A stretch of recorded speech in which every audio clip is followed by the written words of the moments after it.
हिंदू कहीं के हैं न मुसलमान कहीं के हैं, दोनों यही रहेंगे, दोनों यही के हैं। ये राम की वो चौपाई मुझे हमेशा याद रहती है कि लोकाभिरामम रडि रगधीरम राजीव नेत्रम रघुवंशनाथम कारुण्य रूपम करुणाकरंतम श्री रामचंद्रम शरणम प्रपदे। पूरे पत्रकार साथियों को सादर नमस्कार, आदाब, सलाम।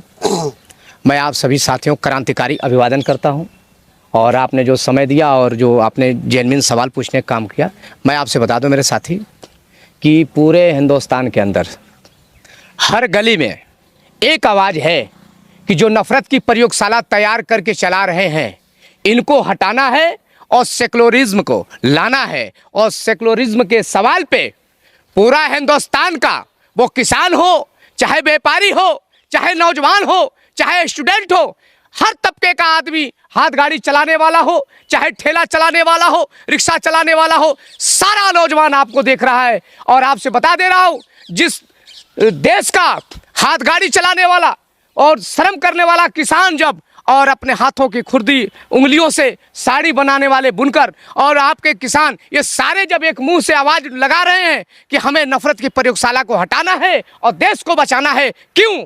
कि जब देश की लड़ाई लड़ी जा रही थी, क्योंकि हमारे भी बाबा फ्रीडम फाइटर रहे हैं, और जब देश की लड़ाई लड़ी जा रही थी तो उस समय जात ही देश था और देश ही धर्म था। न उस समय कोई जाति थी, न उस समय कोई धर्म था, देश ही सब कुछ था। और आज देश के रखवालों, समझदारी से पैर रखो, देश के साथ गद्दारी करना बंद कर दो। ये नफरत फैला के धर्म के नाम पे, जाति के नाम पे, मजहब के नाम पे, अगड़े पिछड़े के नाम पे किसी को बर्बाद मत करो, नहीं तो ये देश को बनाने में एक सदी लगी है और जलने में लम्हा लगेगा। जलाओ मत।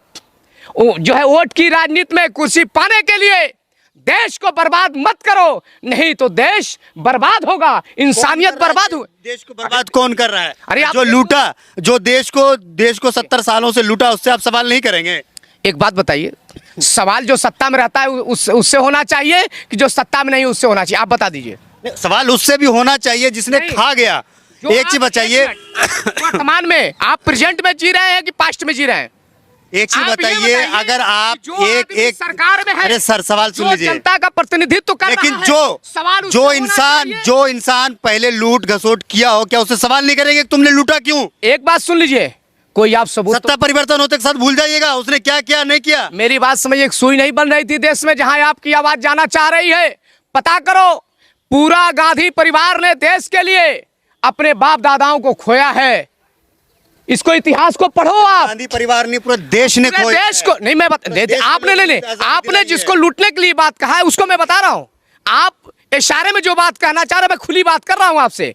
आपने जिसको बताया कि 70 साल कांग्रेस की सरकार थी, 70 साल, लेकिन सुई नहीं बन रही थी देश के अंदर, लेकिन राजीव गांधी ने साइंस से लेकर और सुई तक की व्यवस्था कराया। आज जो लोग जमीन से स्लीपर में लगा के आसमान पे जो शर्त लगाए रखे हैं, उनसे पूछो, जिसने कहा था कि हम स्लीपर वालों को भी हवा में उड़ाएंगे, अरे स्लीपर भी पैर से चली गई मेरे दोस्त, स्लीपर भी बचा नहीं है। मैं तो आंशिक क्षेत्र पूर्वांचल से आता हूं। पूर्वांचल की हालत यह है मेरे दोस्तों कि किसान जो है खाने बगैर मर रहा है, और यह सरकार 5 किलो राशन देकर उसको खाली सिर्फ जो है, हिटलर ने कहा था कि किसी कौम को, किसी समाज को, किसी देश को बर्बाद करना हो तो उसका एक रेशियो बना लो।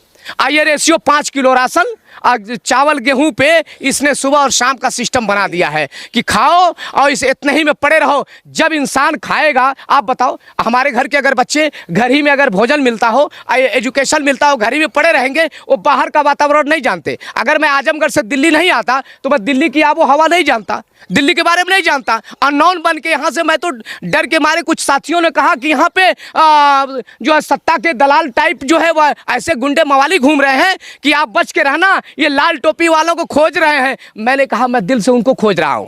क्यों? कि वो भी तो मेरे परिवार के हैं। अगर हिंदुस्तान का खून, अगर लहू उनके सीने में होगा तो एक बात जरूर वो कहेंगे कि 2-4 कदम चलने को चलना नहीं कहते, और जो मंजिल नहीं पहुंचे उसे रास्ता नहीं कहते। माना कि हम सब पत्रकार साथियों गौर करिएगा, 2-4 कदम चलने को चलना नहीं कहते, और जो मंजिल नहीं पहुंचे उसे रास्ता नहीं कहते। माना कि हम सब बुरे से बुरे हैं, कुछ लोग तो अच्छों को अच्छा नहीं कहते।